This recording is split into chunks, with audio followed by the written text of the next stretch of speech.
show many Canadians are feeling the strain of mounting debt, inflation, and increases in the cost of living. The three main factors hurting budgets the most are housing, car loans, and the rising cost of food.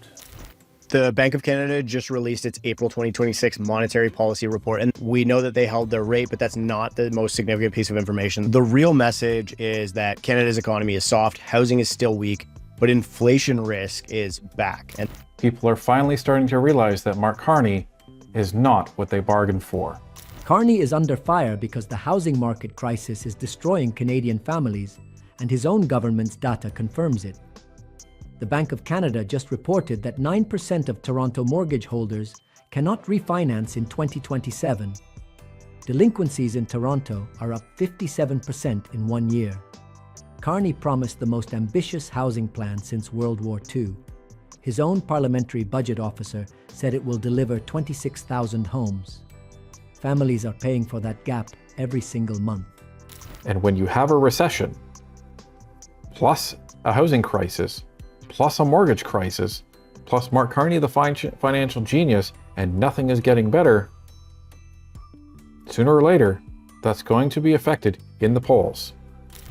Let us start with the Bank of Canada's own financial stability report, because this is Carney's own central bank telling you how bad it is. Nearly 1 in 10 mortgage holders in the Toronto area will not be able to refinance their loans or renew them with a new lender in 2027 if home prices stay at current depressed levels. The bank estimates 9% of Toronto borrowers cannot qualify to refinance. Nationally, that number sits at 4%. And if prices fall another 10%, Toronto jumps to 12%, and the national figure climbs to 7%. These are not projections from opposition politicians. This is the Bank of Canada's own math.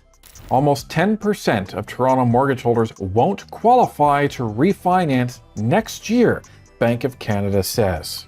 Nearly 1 in 10 mortgage holders in the Toronto area won't be able to refinance their loans or renew them with a new lender in 2027 if home prices remain at current depressed levels.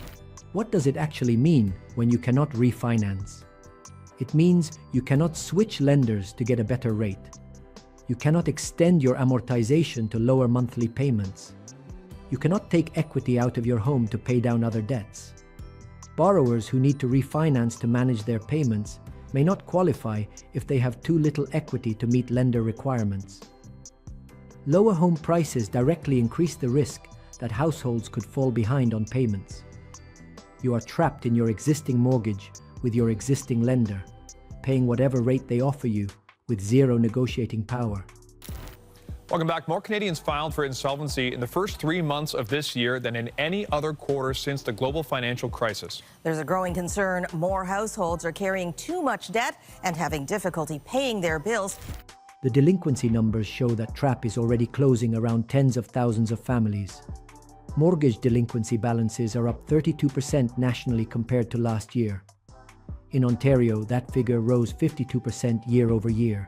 Toronto's delinquency rate on total mortgages climbed 57% year over year, with the delinquency rate sitting at 0.41% in Q1 2026.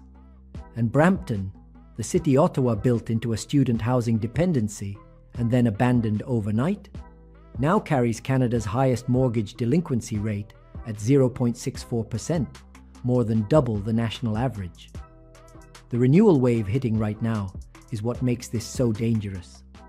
OSFI confirmed that 22% of mortgages being renewed leading up to 2027, which is 1.3 million mortgages, are renewing for the first time since they were created in 2021 and 2022, when rates dipped significantly.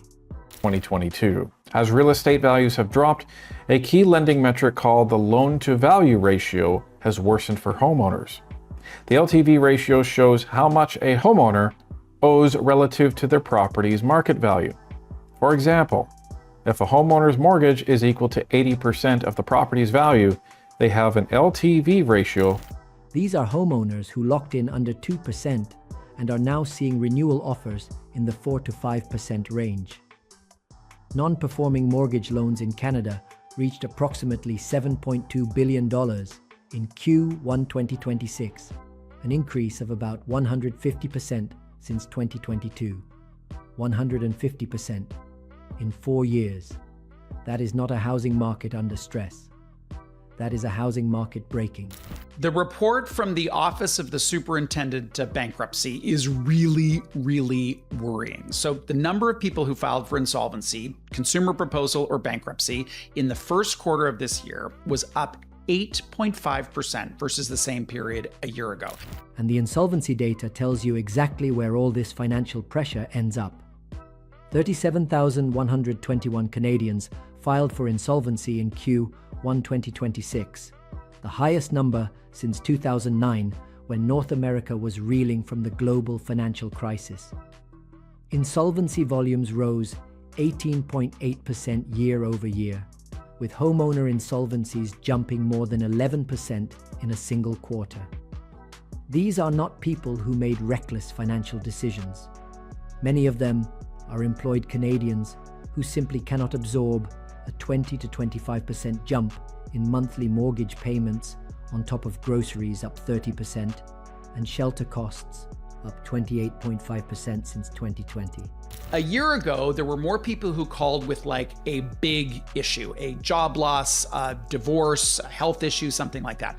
These days, it's much more common for people to be calling with like the culmination of a couple of smaller things. It's the rent hike or the mortgage renewal or the rising price of gas or grocery. The Bank of Canada's own researchers put it plainly in a staff paper released this year. Canadian mortgage holders begin increasing their credit utilization roughly 2 years before their first mortgage delinquency. 1 to 2 years before missing a mortgage payment, households frequently begin missing payments on credit cards and other consumer credit products. This pattern accelerates sharply in the final 6 months leading up to mortgage delinquency. So the warning signs are visible well in advance. The data exists. The pattern is documented. And Carney's government has known about this wave for over a year. From a national perspective, the concern about the spread, right? Because it's a worry for the economy if people can't spend as much. It's a worry for the housing market if they can't afford to buy. And it's a worry for our mental health supports because of how incredibly stressful it is to be carrying debt that you can't manage and to be in these circumstances.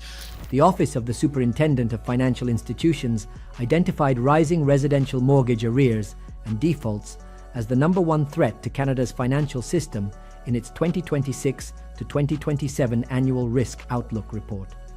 The #1 threat. Not trade wars, not inflation, mortgage arrears. Canada's top financial regulator looked at everything going on in this economy and said the biggest single risk is the mortgage crisis building inside Canadian homes right now. Bank of Canada stress tests suggest the share of mortgages in arrears could rise to a level comparable to or higher than levels reached during the 2008 to 2009 global financial crisis under a prolonged trade disruption scenario, comparable to 2008. And Carney is telling Canadians his plan is settling in. Very uncomfortable setup. The economy is not booming, but inflation could still stay higher than people expected, mainly because oil prices have surged after the war in the Middle East, and that gets pushed into the inflation of all of our goods and the cost of all of our goods. Shelter prices, covering rent, mortgage payments, taxes, utilities, and municipal services, rose 28.5% from 2020 to 2025. Groceries up 30%. Shelter up 28.5%. Mortgage payments jumping 20 to 25% at renewal. Insolvencies at a 17-year high. The families being destroyed by this crisis did not build it. The politicians who held rates at emergency lows, flooded the country with immigration without building housing, and then reversed both policies without a plan for the consequences, built it. And Mark Carney, the world-leading financial genius, has been Prime Minister through all of it. Equifax Canada says insolvency volumes have risen to the highest level since 2009. That means more Canadians have more debt than they do assets. Their latest report shows insolvency volumes for the quarter were up nearly 19% year over year. Let us talk about the promise Carney made to fix all of this. because it is important to understand exactly how large the gap is between what he said and what is actually happening. During the election campaign, Carney promised to double the number of homes built annually in Canada to nearly 500,000, calling it the most ambitious housing plan since the Second World War. He stood on stage comparing himself to wartime leaders. He said Canada solved a housing crisis before and could solve it again. That was the pitch. Now let us look at what his own parliamentary budget officer found. I'm going to break down what the Bank of Canada is actually saying, what it means for interest rates, and what it means for the Canadian housing market. Before the war in the Middle East, the Bank of Canada says that the economy was more or less evolving as expected. It wasn't good, growth was modest, inflation had been close to 2%, and the housing market was already under pressure from affordability, slower population growth, and weaker investor demand. But then oil prices jumped. That pushed gas prices higher, which pushed headline inflation up to 2.4% in March, and there's probably expectation that it'll continue rising. The parliamentary budget officer confirmed that Build Canada Homes, Carney's flagship housing agency, will deliver only 26,000 units over 5 years, representing a 2.1% increase in housing completions relative to baseline projections. The PBO also noted that the Carney government has yet to lay out an overall plan to achieve their housing goal. 26,000 homes over 5 years. Canada needs 500,000 a year. The government's own independent budget watchdog said there is no overall plan and the flagship program barely moves the needle. Canada is in the midst of a mortgage crisis, whether the federal government wants to admit it or not. They keep promising new homes, but the more promises they make, it seems the less houses actually get built. The average mortgage payment for a typical Canadian home climbed from 29.9% of median family after-tax income to 56.6% in 2023. Median rent across Canada's largest cities rose from 19.8% of median after-tax family income to 23.5%. Prices in 2026 remain well above where they were a decade ago, and a slowdown in home building could negate any effect on overall affordability. Mortgage payments nearly doubled as a share of income. Rents went up. Prices stayed elevated despite years of decline. And the construction pipeline is shrinking. Every single indicator is pointing in the wrong direction simultaneously. And so the bank now expects inflation to peak around 3% in April before gradually moving back towards the 2% target, but only if oil prices come back down the way the bank is assuming. The doom loop here is straightforward, and Carney's government has no answer for it. Home prices keep falling in Toronto. As they fall, more homeowners lose the equity they need to refinance. As more people cannot refinance, some will be forced to sell. As more forced sales hit the market, prices fall further. As prices fall further, more homeowners lose refinancing options. A price decline can improve affordability for new buyers while weakening the position of recent owners, affecting investor confidence, developer activity, and household spending simultaneously. Falling prices hurt existing owners while doing nothing to make homes affordable for first-time buyers, because the underlying cost of building has not come down. Now, in the olden days, this was not the way that it worked. It was a crime to have debt. You could go to debtor's prison. Those days are over. Now there is a process. Now there are laws. And you have a right to work with a licensed insolvency trustee to come up with a plan. Maybe that's a bankruptcy filing in which you eliminate your unsecured debt. Maybe it's a consumer proposal in which your debt is reduced significantly. You pay back a portion of it. Mark Carney spent a year telling Canadians that affordability has never been better, that his plan was the most ambitious since wartime, and that the economy was being fundamentally transformed. The Liberals pledged to create the most ambitious housing plan since the Second World War. The annual rate of housing starts decreased 6% last month, according to CMHC. Housing starts going down, delinquencies going up, insolvencies at a 17-year high, families who cannot refinance their mortgages in 2027, and a parliamentary budget officer confirming the flagship housing program will deliver 26,000 homes when the country needs 500,000 a year. That is the distance between what Carney promised and what Canadians are actually living through.